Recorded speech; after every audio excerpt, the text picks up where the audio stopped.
বাংলার মহানগর টপে আপনাদের সকলকে স্বাগত। আমি সুপ্রীতি রয়েছে আপনাদের সাথে।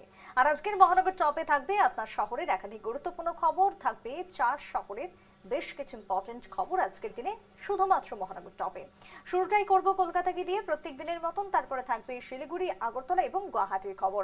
আর এই 4 শহরের আজকের দিনে ঠিক কোন কোন খবর গুরুত্বপূর্ণ, চলুন শুরুতেই দেখাবো এনসিপিআই এর একটি খবর, যেখানে সাংসদদের মামলা এই সপ্তাহের শেষে ওঠার সম্ভাবনা সুপ্রিম কোর্টে এবং অভিষেক বারবার স্পিকারের দ্বারস্থ হয়েও সমস্যার কোনো রকমের সমাধান হয়নি।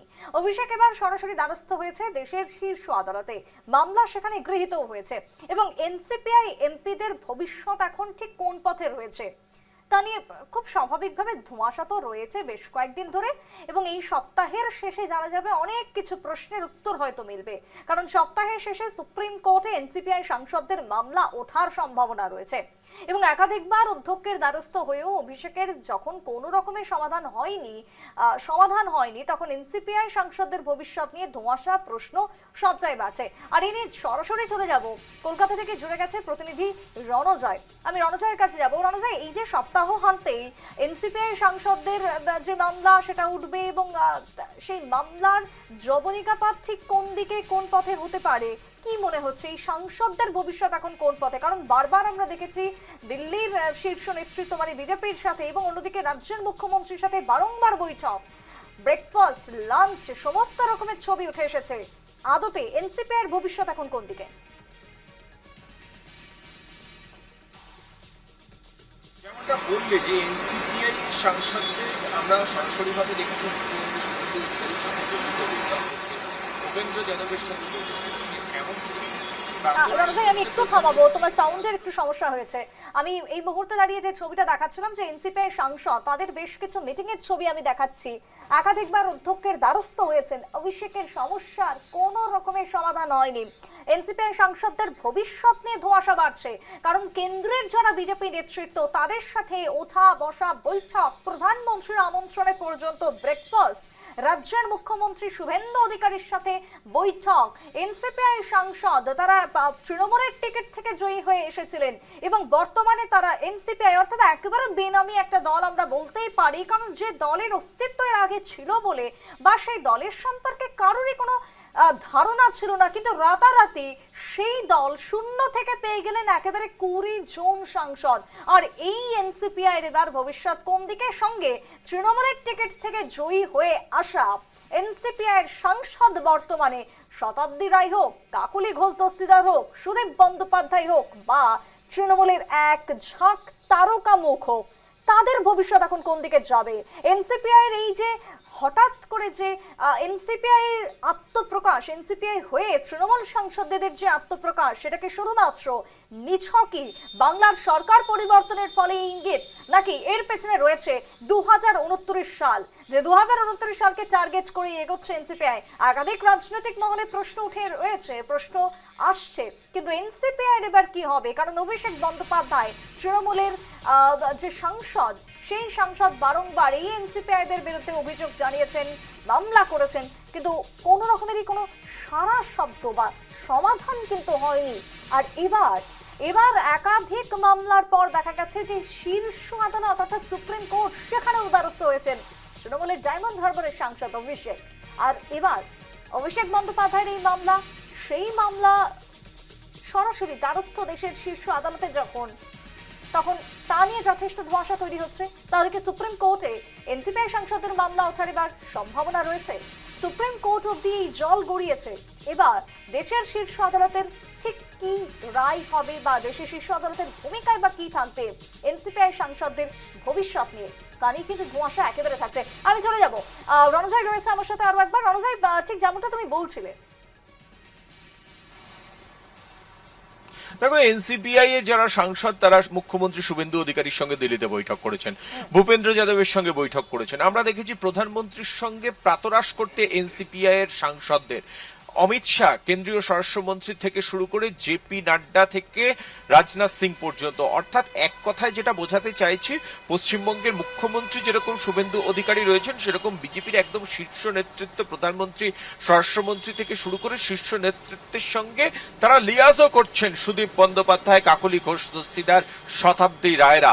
এবং এই জায়গা থেকে তৃণমূল কংগ্রেসের কালীঘাট তৃণমূল কংগ্রেসের যেটা অভিযোগ সেটা হচ্ছে যে আপনারা দল ছাড়ুন, দলের প্রতীক ছাড়ুন। আপনারা মমতা বন্দ্যোপাধ্যায়ের ছবি সামনে নিয়ে এসে আপনারা জিতেছিলেন, জয়লাভ করেছিলেন, দল ছেড়ে আপনারা নতুন করে ভোটে দাঁড়ান এবং তারপরে আপনারা নির্বাচিত হয়ে আসুন, তাতে কোনো রকম অসুবিধা নেই। কিন্তু মমতা বন্দ্যোপাধ্যায়ের ছবি নিয়ে, তৃণমূল কংগ্রেসের ঘাসফুল লোগো নিয়ে আপনারা সাংসদ হয়েছেন। এখনো পর্যন্ত লোকসভার যে চ্যানেল রয়েছে, পার্লামেন্ট সেশন যখন হচ্ছে সেই সময় শতাব্দী রায়, সুদীপ বন্দ্যোপাধ্যায়ের নামের পাশে টিএমসি এমপি লেখা রয়েছে এবং এই জায়গা থেকেই তৃণমূল কংগ্রেসের তরফ থেকে স্পিকারের দ্বারস্থ হয়েছিলেন একাধিকবার তৃণমূল কংগ্রেসের সর্বভারতীয় সাধারণ সম্পাদক অভিষেক বন্দ্যোপাধ্যায়। গত এক সপ্তাহ আগেও তিনি স্পিকারের দ্বারস্থ হয়েছিলেন। অভিষেক বন্দ্যোপাধ্যায় স্পিকারকে যেটা বলেছিলেন সূত্রের খবর অনুযায়ী, যে এই বিষয়টা আপনারা এনসিপিআই সাংসদদের আমাদের থেকে সময় কমিয়ে তাদেরকে বলার সুযোগ দিচ্ছেন।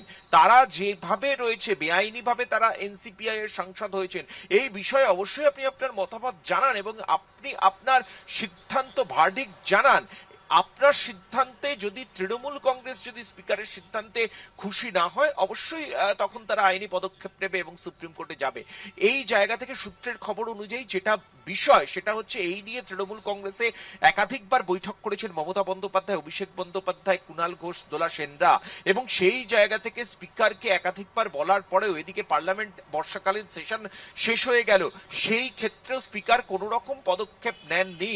অর্থাৎ তিনি তার জায়গায় সম্পূর্ণভাবে নিশ্চুপ রয়ে গিয়েছেন এবং এখান থেকেই সুপ্রিম কোর্টের দ্বারস্থ হয়েছেন তৃণমূল কংগ্রেসের সর্বভারতীয় সাধারণ সম্পাদক অভিষেক বন্দ্যোপাধ্যায়। ইতিমধ্যেই এই মামলা গৃহীত হয়েছে। এই সপ্তাহের শেষেই কিন্তু এই মামলা দেশের শীর্ষ আদালতে উঠতে পারে এবং সেখান থেকে এনসিপিআই সাংসদদের ভবিষ্যৎ কি হবে, তারা কি এনসিপিআই এর সাংসদ হিসেবে বৈধতা পাবেন তৃণমূল কংগ্রেসের ছবিতে, তৃণমূল কংগ্রেসের ব্যানারে, তৃণমূল কংগ্রেসের প্রতীকে এবং সর্বোপরি মমতা বন্দ্যোপাধ্যায়ের ছবি সামনে নিয়ে তারা নির্বাচনের বৈতরণী পার হয়েছেন। সেই ক্ষেত্রে দেশের শীর্ষ আদালত কি নির্দেশ দেবে, সেই দিকেই কিন্তু তাকিয়ে রয়েছে গোটা দেশের রাজনৈতিক মহল। একদমই তাই। এনসিপিআই এর স্বীকৃতি তারা কি পাবে, বা পেলেও কিভাবে পাবে, কতদিনে পাবে, সময় তার উত্তর দেবে। তবে রণজয়, তুমি সঙ্গেই থাকো। কলকাতাতে আরো একটি খবরের দিকে আমরা একটু নজর রাখবো। একদিকে যখন রাজনৈতিক মহলে একের পর এক খবর, তৃণমূলের একাধিক গোষ্ঠী এনসিপিআই থেকে শুরু করে ঋতব্রতপন্থী থেকে শুরু করে কালীঘাটপন্থী নানান দিকে যেরকম তৃণমূলের গোষ্ঠী ভাগ টুকরো টুকরো, সেদিকে দাঁড়িয়ে আরো একটি খবর উঠে এসেছে। তা হচ্ছে রাজ্যের মসজিদ, মানে পশ্চিমবঙ্গের বিভিন্ন মসজিদ, শুধু মসজিদ নয় তার সাথে মন্দিরও রয়েছে, বিভিন্ন জায়গাতে যে মাইক রয়েছে, সেই মাইক খোলার বিরুদ্ধে জনস্বার্থ মামলা ইতিমধ্যেই দায়ের হয়েছিল, কিন্তু সেই মামলা খারিজ করে দিয়েছে কলকাতা হাইকোর্ট। এবং মঙ্গলবার ভারপ্রাপ্ত প্রধান বিচারপতি তপব্রত চক্রবর্তী, তার সাথে বিচারপতি অতরূপ বন্দ্যোপাধ্যায়ের ডিভিশন বেঞ্চ মামলাটি খারিজ করে দেয়। মসজিদ থেকে মাইক খোলার বিরুদ্ধে জনস্বার্থ মামলা খারিজ কলকাতা হাইকোর্টে। প্রধান বিচারপতির দুই বেঞ্চ, যার মধ্যে তপব্রত চক্রবর্তী এবং অতরূপ বন্দ্যোপাধ্যায়ের বেঞ্চ, এই মামলা খারিজ করে দেয়। তবে পুলিশের মৌখিক যে নির্দেশ, সেই নির্দেশের উপর কোনো রকমের নির্দেশ দেবে না আদালত, যেটা প্রাথমিকভাবে খবর। আর এই নিয়ে দুটো বক্তব্য আমাদের সামনে এসেছে। এক হচ্ছে তৃণমূলের সাংসদ কল্যাণ ব্যানার্জি, এবং ঠিক অন্যদিকে দাঁড়িয়ে তৃণমূলের বিধায়ক রাসবিহারীর শোভনদেব চট্টোপাধ্যায় কি বলেছেন, পরপর রাখবো। Court has said that there is no order has been given in the petition. No evidence to that extent has been given. How can I give an evidence if the oral order is there? Therefore, court dismisses the petition. Therefore, I tell everyone, do not remove any microphone anywhere just because of any oral order of the police, anywhere, or any government officer. If they want to remove, first ask them to produce the written order. All you can use the loudspeaker following the norms which have been laid down under the noise rules and also under the Supreme Court's order. না না, হাইকোর্টের রায় তো হাইকোর্টের রায়, তার মতো কিছু বলার নেই আমাদের। হ্যাঁ, আমাদের তিনি আগেকার যে রায়, আগে যে ঘটনাটা ঘটেছিল সেটাকে উনি মানে টেম্পোরারি মানে অবস্থান বলে জানিয়েছেন। এটা একটা খুব বড় ব্যাপার। কোর্ট এই ধরনের কথা বলেছে যখন, ভবিষ্যতে সিঙ্গেল বেঞ্চ 2 মাস পরে হিয়ারিং করে রায় দেবেন। আমরা অপেক্ষায় থাকবো, কোর্টের বলার উপর কি বলতে চাই না। আপনারা শুনলেন বক্তব্য। আমি সরাসরি চলে যাবো রণজয়ের কাছে। রণজয়, এই যে মন্দির হোক বা মসজিদ, মাইক খোলার নির্দেশ এক প্রকার খারিজ হয়ে গেল কলকাতা হাইকোর্টে। হ্যাঁ দেখো, এই প্রথমে এই বিষয়ে যেটা দেখা গিয়েছিল যে পুলিশি একটা তৎপরতা দেখা গিয়েছিল এবং সংখ্যালঘুদের মসজিদের যে মাইক, সেই মাইক খোলা হয়েছিল বিভিন্ন জায়গায়, কিন্তু এই মাইক খোলা হয়েছিল এবং সেখানে যারা সংখ্যালঘু তাদের একাংশ বিরাটভাবে সরব হয়েছিল, সোচ্চার হয়েছিল পুলিশের এইভাবে একতরফা এই সিদ্ধান্ত নেওয়ার জন্য। এবং তাদের যেটা দাবি ছিল, প্রয়োজনে যাতে শব্দ সন্ত্রাস না হয় সেই ক্ষেত্রে হয়তো শব্দের ভলিউম কমিয়ে দেওয়া যেতে পারে, কিন্তু পুলিশ এইভাবে মাইক সরিয়ে দিতে পারে না। এটা দীর্ঘ সময় ধরে চলছে এবং এই বিষয় নিয়েই কিন্তু মামলা দায়ের হয়েছিল, জনস্বার্থ মামলা দায়ের হয়েছিল হাইকোর্টে। আজকে সেই মামলা কিন্তু সম্পূর্ণভাবে খারিজ হয়ে গেল হাইকোর্টে। প্রধান বিচারপতির ডিভিশন বেঞ্চ এই মামলা তারা সম্পূর্ণভাবে খারিজ করে দিয়েছে। অর্থাৎ যে বিষয়টা নিয়ে মামলা হয়েছিল যে বৈধতা দিতে হবে, এই যে একচেটিয়া পুলিশি যে প্রশাসনের যে সিদ্ধান্ত হয়েছে মসজিদের মাইক খুলে নেওয়া হয়েছে এই বিষয়, অর্থাৎ এই জায়গায় খারিজ করার পাশাপাশি হাইকোর্টের তরফে এই বিষয়টাও স্পষ্ট করে দেওয়া হলো যে প্রত্যেকটা জায়গায় পুলিশ প্রশাসনের ভূমিকা, তাদের যে সিদ্ধান্ত, তারা যদি এই ক্ষেত্রে কোনো রকমের পদক্ষেপ নেয় তাহলে কোর্টের কোনো কিছু বলার নেই, অর্থাৎ কোর্ট হস্তক্ষেপ করবে না। অর্থাৎ হাইকোর্টের যে আজকের যে মামলা খারিজ করার পেছনে যে যুক্তিটা, একদিকে যেরকম মন্দিরে এর পাল্টা যখন এই মামলা যখন কোর্টে উঠেছিল, মন্দিরেও বিভিন্ন সময় যে আরতি সহ বিভিন্ন রকমের ক্ষেত্রে যখন ধর্মীয় উপাসনা হয় সেই সময় যে মাইকে উচ্চকিতভাবে মাইক বাজানো হয়, বিভিন্ন ফেস্টিভ্যালে যখন হিন্দুদের ফেস্টিভ্যালে মাইক বাজানো হয়, এই বিষয়গুলোও কিন্তু পাল্টা উঠে এসেছিল। সব মিলিয়ে কোর্টের তরফে কিন্তু এই মামলাকে কোনো রকম ভাবে তারা বৈধতা দেয়নি, সবুজ সংকেত দেয়নি এবং সম্পূর্ণভাবে খারিজ করে দিয়েছে। অর্থাৎ পুলিশ প্রশাসন তারা এলাকায় কোথায় কিভাবে চলবে এই ধর্মীয় প্রতিষ্ঠানগুলো, সেই জায়গায় তারা নজর রাখবে বকলমে, কিন্তু সেই বিষয়টাই জানিয়ে দিল কলকাতা হাইকোর্ট। বেশ রণজয়, ধন্যবাদ তোমায়। এই মুহূর্তে দাঁড়িয়ে কলকাতার দুটো খবরের দিকে আমরা পরপর নজর রাখলাম, তাই মহানগর টপে আজকে আপনাদের জন্য থাকছে আরো বেশ কিছু খবর। কলকাতার দুটি খবর রাখছিলাম। রাজনীতির এখন যথেষ্ট তপ্ত রয়েছে, কিন্তু এর পাশাপাশি অন্যান্য খবরও দেখাবো। তবে সময় একটা বিরতি, ফিরবো বিরতির পর, সঙ্গেই থাকুন। ফিরলাম বিরতির পর, আর এবার নজর রাখবো ত্রিপুরার দিকে। ত্রিপুরার রাজনীতিতে বিজেপি তিপ্রামথার সম্পর্ক নিয়ে এবার ফের তৈরি হয়ে গেছে নতুন সমীকরণ। ত্রিপাক্ষিক চুক্তি বাস্তবায়ন নিয়ে এখন তিপ্রামথার প্রদ্যুৎ কিশোর দেববর্মা অর্থাৎ সুপ্রিমো কড়া বার্তা দিয়েছেন। কি বার্তা? যে যদি অ্যাকর্ড না হয় তাহলে এই সমস্ত চুক্তি ফুক্তি সবকিছুই বাতিল, নতুন তারা ভাববে। আর মঙ্গলবার সেই আজকে দেখা গেল যে তিপ্রামথার সেই বৈঠকের পর আজকে বৈঠকে বসেছে রাজ্য বিজেপি। আগরতলার স্টেট গেস্ট হাউসে এই বৈঠক হলো এবং সেই বৈঠককে ঘিরে রাজনৈতিক মহলে জল্পনা। তাহলে কি ভিলেজ কমিটি নির্বাচনের আগে জোটের ভবিষ্যৎ নিয়ে কোনো সিদ্ধান্ত, কোনো আলোচনা, সেদিকেই কি হাঁটছে ত্রিপুরার প্রদেশ বিজেপি? আর ইনি ঠিক কি বলেন ত্রিপুরার বিজেপি সভাপতি অভিষেক দেবরায়, শোনাবো। আজকে তো আমাদের সাংগঠনিক মিটিং হচ্ছে, আপনারা জানেন অনেকগুলো নির্বাচন আমাদের সামনে আসছে, তো সেগুলোকে কেন্দ্র করে আমাদের রণনীতি রণকৌশল তৈরি হবে এবং বিভিন্ন বিষয় নিয়ে আলোচনা হবে। মূলত সাংগঠনিক বিষয়, আপনাদের ভিসি ইলেকশন আসছে আমাদের, প্লাস আমাদের নগর পঞ্চায়েত, মিউনিসিপ্যাল কাউন্সিল, কর্পোরেশনের ইলেকশন আসছে, তো সমস্ত নেতৃত্ব নিয়ে আলোচনা হবে কিভাবে কি করা যায়, আগামী দিন পার্টিকে শক্তিশালী করতে গেলে যা যা প্রয়োজন। আমরা তো সর্বভারতীয় দল, তো আমাদের সবটাই দিল্লি থেকে নির্ধারিত হয়, তো ওরা আমাদের এলআই পার্টনার, অ্যালায়েন্সে আমাদের সঙ্গে আছে, তো আলোচনা চলছে। এটা আপনারা খবর পাবেন, হয়তো কয়েকদিন সময় লাগবে, যেটি হবে আপনারা জেনে যাবেন সময় মতো।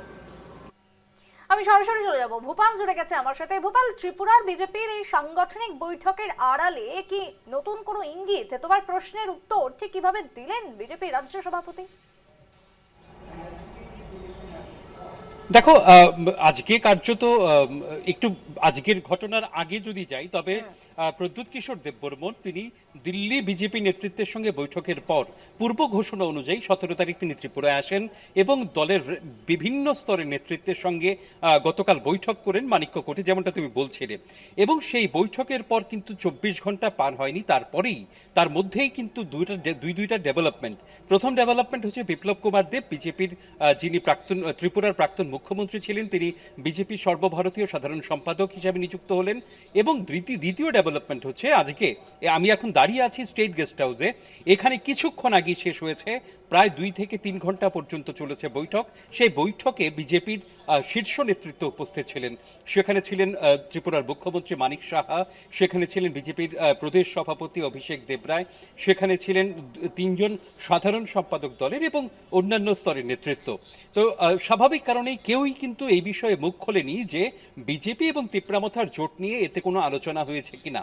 তবে বিজেপির সভাপতি, প্রদেশ বিজেপির সভাপতি অভিষেক দেবরায় কিন্তু স্পষ্টভাবে বলেছেন যে তিপ্রামথার সঙ্গে তারা জোটে আছে, জোট তাদের ভাঙেনি। এবং এই ক্ষেত্রে কার্যত বিরোধীদের কটাক্ষ করে বলছেন যে বিরোধীরা এটা নিয়ে কার্যত মানুষের মধ্যে বিভ্রান্তি ছড়াচ্ছে। অভিষেক দেবরায়ের বক্তব্য হচ্ছে ত্রিপুরা সরকারে উভয় দলই একসঙ্গে জোটবদ্ধ অবস্থায় আছে এবং তিনি বলেছেন এই বিষয়ে যথারীতি যে স্তরে আলোচনা হওয়ার সেই স্তরে আলোচনা হচ্ছে। অর্থাৎ এখানে একটা উল্লেখযোগ্য বিষয় হচ্ছে সুপ্রীতি, এডিসি নির্বাচনের আগে যেভাবে দেখা গেছে বিজেপি এবং তিপ্রামথাকে একে অপরের বিরুদ্ধে বয়ানবাজি করতে, তা কিন্তু দেখা যাচ্ছে না এই ভিলেজ কমিটি নির্বাচনের আগে। প্রদ্যুৎ কিশোর দেববর্মন যদিও বলছেন ত্রিপাক্ষিক চুক্তির বাস্তবায়ন না হলে তার পক্ষে এই জোটে থাকা সম্ভব নয়, কিন্তু পাল্টা হিসেবে বিজেপির পক্ষ থেকে কিন্তু কোনো কটাক্ষ বা এর বিরোধিতা করে কোনো ধরনের মন্তব্য করা হচ্ছে না। এবং বিজেপির বিভিন্ন স্তরের নেতৃত্বই কার্যত জোটের পক্ষেই কথা বলছেন এবং জোটবদ্ধ তারা আছেন এই বিষয়টাও কিন্তু দেখানোর চেষ্টা করা হচ্ছে। তো স্বাভাবিক কারণেই বিষয়টা দিল্লির বিজেপি, রাজ্য বিজেপিকে নিঃসন্দেহে নির্দেশ দিয়েছে যে জোট নিয়ে কোনো রকমের নেতিবাচক আলোচনা বা নেতিবাচক বক্তব্য না দেওয়ার জন্য। অন্যদিকে তিপ্রামথাকে বিজেপির জাতীয় নেতৃত্ব কিভাবে কমিউনিকেট করছে এবং কিভাবে নেগোশিয়েট করছে সেটাও কিন্তু একটা দেখার বিষয়।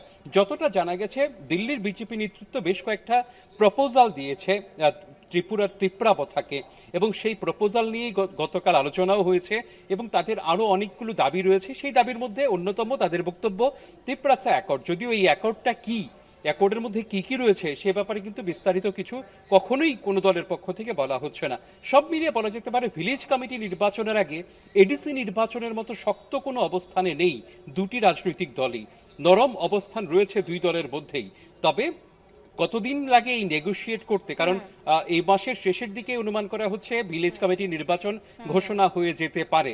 যদি সেই নির্বাচন ঘোষণা হয়ে যায় তাহলে খুব বেশি সময় হাতে নেই। তো স্বাভাবিক কারণেই এই মাসেই একটা নেগোসিয়েশন হয়ে যাবে দুই দলের মধ্যে এবং কোথাও না কোথাও উভয় দলই যদি জোটবদ্ধ থাকে তবে এই মাসেই কিন্তু তাদের অবস্থান এক প্রকার স্পষ্ট হয়ে যাবে। সুপ্রীতি, বেশ, ধন্যবাদ গোপাল। অর্থাৎ ভিলেজ কাউন্সিল নির্বাচন যত এগিয়ে আসছে, ভিলেজ কমিটি নির্বাচনের আগ মুহূর্তে দাঁড়িয়ে ত্রিপুরায় এই জোটের জল্পনা বাড়ছে ক্রমশই এবং সঙ্গে 28-এর বিধানসভা নির্বাচনকে সামনে রেখেও বিজেপি যে 1 ইঞ্চিও জমি ছাড়তে চাইছে না, জোর কদমে চলছে তার প্রস্তুতি, ছবি তেমনটাই বলছে।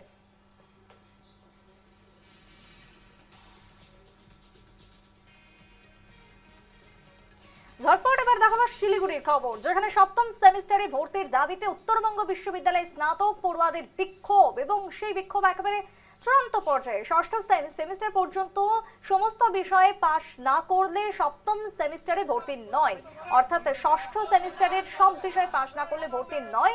বিশ্ববিদ্যালয়ের এই নির্দেশ এবং তারই প্রতিবাদে বিক্ষোভে সামিল স্নাতক পড়ুয়ারা। এদিন বিশ্ববিদ্যালয়ের জয়েন্ট রেজিস্ট্রার ডক্টর স্বপন রক্ষিতের সঙ্গে দেখা করে নিজেদের দাবি তারা তুলে ধরেছেন। আর এই নিয়ে স্টুডেন্টদের যে ক্ষোভ উঠে এসেছে আমি একটু রাখবো।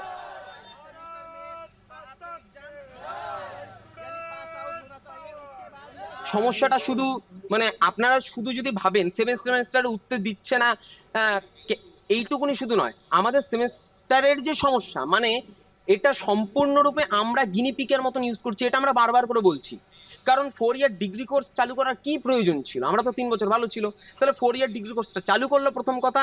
এবং সেকেন্ড কথা হচ্ছে যে এই সিস্টেমটার মধ্যে দিয়ে আমাদের স্যার ম্যাডাম নেই ঠিক করে, আমাদের ক্লাসে আমরা সাবজেক্ট বুঝতে পারছি না, আমরা ঠিক করে ক্লাসের সময়সীমা একদম কম আমাদের। তাহলে এই সমস্যাগুলো থাকার দরুন ছেলেমেয়েরা যে স্ট্রাগল করে পড়াশোনাগুলো চালিয়ে যাচ্ছে ক্রমাগত কন্টিনিউয়াস, তাহলে এইটা তো দেখতে হবে। এনইপি 2020-র এটা একটা এফেক্ট আমরা মনে করছি, আমরা জেনারেল স্টুডেন্টরা, তার জন্য আমরা এর বিরুদ্ধে আন্দোলন করছি। আমরা এবং আমাদের দাবি না মানা হলে আমরা এর থেকে বৃহত্তর আন্দোলনের দিকে আমরা যাব এবং আমরা আমাদের অবস্থানে দৃঢ়, কারণ আমরা কোনো অনৈতিক অন্যায্য দাবি করিনি।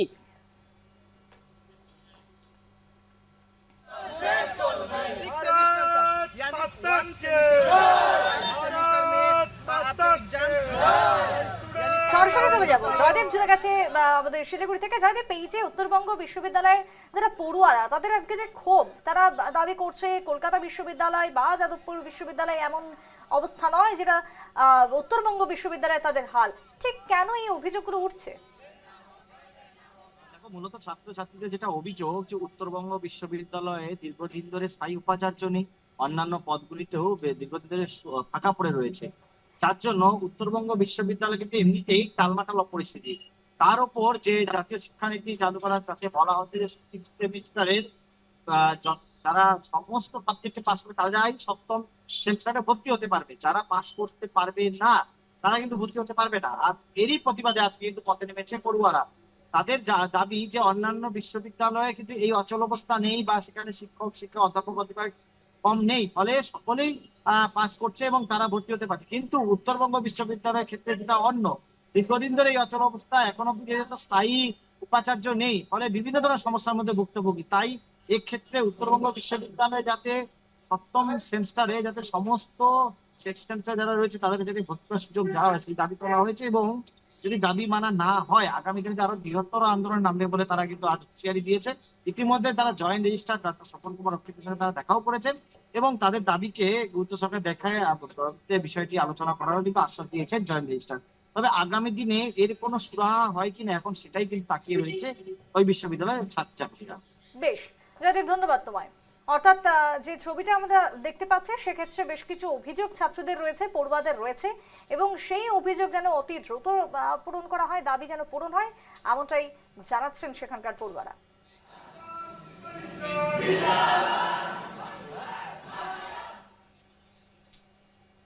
এবার দেখাবো গুয়াহাটির খবর।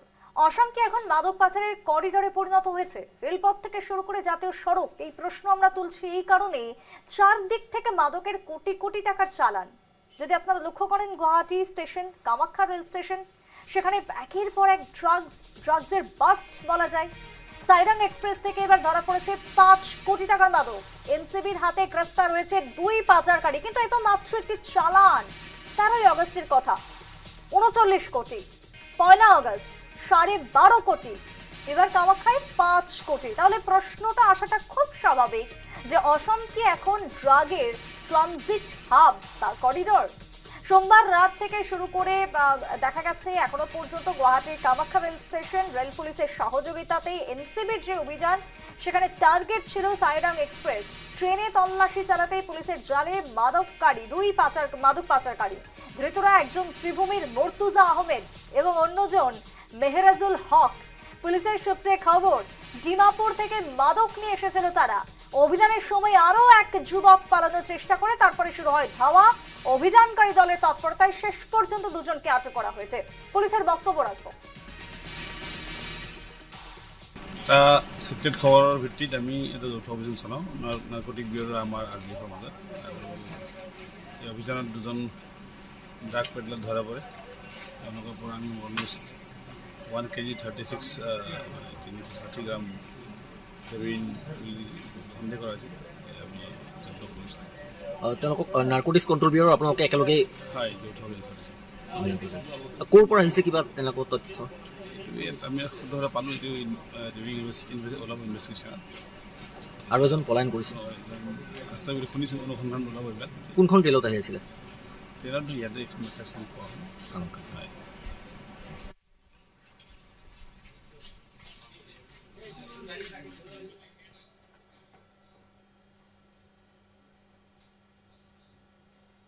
আজকের মহানগর টপে রাখলাম 4 শহরের গুরুত্বপূর্ণ খবর। তবে প্রত্যেকদিন থাকবে আপনার শহরের একাধিক গুরুত্বপূর্ণ খবর শুধুমাত্র মহানগর টপে সন্ধ্যে 6টায়।